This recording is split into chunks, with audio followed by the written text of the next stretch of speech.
Thank you guys for coming.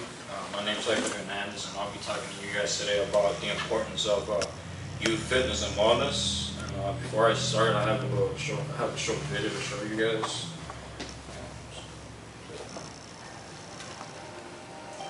Overall, children today are less fit than they were a generation ago. The childhood obesity statistics right here in our hometown are staggering. In fact, for the first time in American history, today's generation of kids is expected to have a shorter lifespan than their parents' generation. The prevalence of overweight American adolescents has nearly quadrupled in the last 30 years. I'm gonna pause it for a quick second. I thought that this is a very important fact, and not a lot of people know this. But American children and adolescents spend 22 to 28 hours per week watching TV. So now, by the time they get to the age of 70, that's 7 to 10 years of their life in front of a TV. So 7 to 10 years of their life, that's a big chunk of your life doing nothing. They could have gone outside or they would be with their friends. I mean, do something, you know. So I think that was a very important and interesting fact, and not a lot of people see that adolescents and children are wasting that amount of time watching TV. And that's just watching TV. That doesn't include texting or playing video games. Many factors have contributed to this increase. Poor eating habits with consistent fast food feasting are one of the leaders. Bell Hospital is leading the way in youth wellness by developing multiple programs to help educate children and families, steering them toward a path of a healthier lifestyle and a better overall quality of life. Excessive video game, TV watching, and So you guys saw, I got that video off of a program that Bell Hospital up in Michigan has going. Move on my presentation.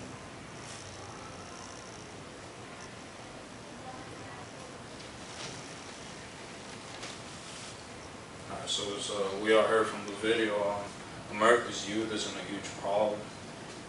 Kids are being less and less active as the years go by, and that's not the only problem. They are confronting multiple diseases like obesity and cardiovascular diseases as time goes on, and they're inactive. And so this leads to a very important question. What is the importance of youth fitness and wellness? Well, first, it helps them maintain a healthy body weight, maintain healthy muscles and joints. As we all heard from the video, 17% of children and adolescents are obese. And this is also a statistic that I got from the CDC website. So this leads to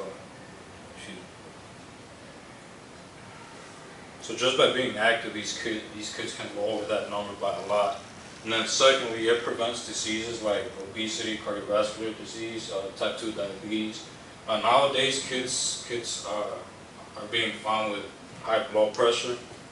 And then by the time they get to like 15, some even have some of their arteries starting to get clogged up because they have so much fat in them. And there was a study conducted at Harvard University by some of the researchers there, and they found out that if some of these kids were to work out 3 times a week, they can reduce the risk of getting heart disease by 20%. It is also a healthy habit. Children who start exercising, they are most likely to follow a healthy diet as well. And they are also, if they start working out early in their life, they will continue to do that as adults. So I think that's very important.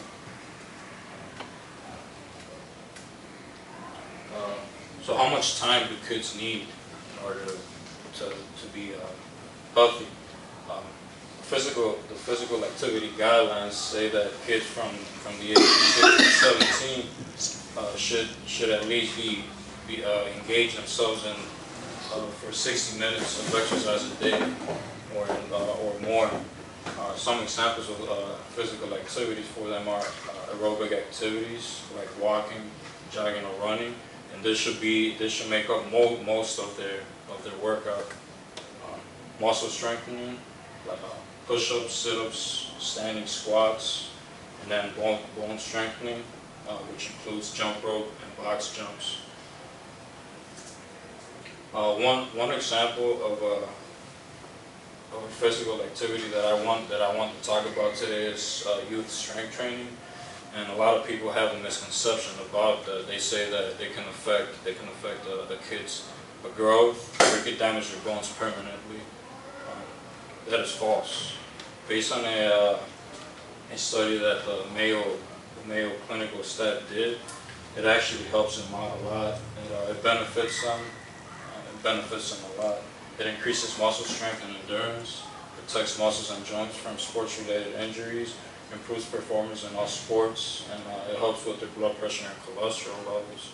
So I mean, obviously, you want to have somebody with them at all times. You don't want them to go into a weight room and start picking up weights without knowing what to do. You always want to have somebody to supervise them at all times, and you want to make sure that if you take your kid to strength training programs, that the person that is training them knows what they're doing.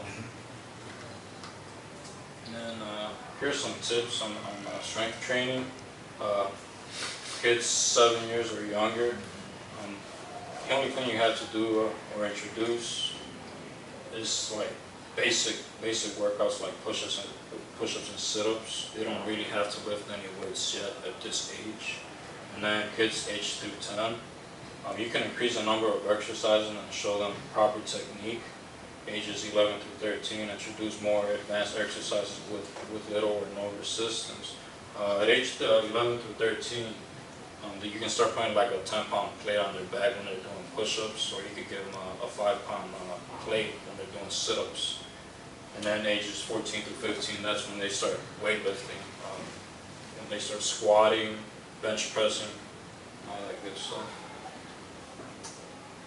I know that not every kid in this world is an athlete. So some non-sport physical activities include tag, cops and robbers, frisbee, bike riding, and skateboarding. You can go to the park, take your little brother, take your son, your daughter, and they can play one of these games. But if you have a really athletic child, obviously you wanna put them in a team, like a football team, basketball, soccer, hockey. That's really fun for them. And then for parents, I tell parents to be a role model. Don't sit on the couch, because that's basically what the kid is going to do as well. And if they see you sitting on the couch watching TV, most likely that's what they're going to be doing. Go outside with them, go bike riding, play tag with them, throw the frisbee around with them, play catch, do something active, something that's going to be helping them a lot. And also educate your kids on why being active is important. Not only will it make you, it's going to make you look good, but it's going to make you feel good from the inside. It's going to prevent a lot of diseases. And then one of the most important ones that I found is limit technology use. Kids nowadays play a lot of video games. And, when I was a little kid, my dad didn't buy us anything just because of that. He said if he bought us some type of video console, that we weren't going to be doing homework, or we weren't going to be playing outside. My dad bought us a PlayStation 1 when I was like 11 or 12 years old or something like that. So we didn't have access to a lot of video games. So yeah, I think that education is a big part of why kids are not being active, and they stay inside all the time. So I think when we start educating our kids and putting a lot more programs out there for them, that could really help us turn this around. So if you guys have any questions?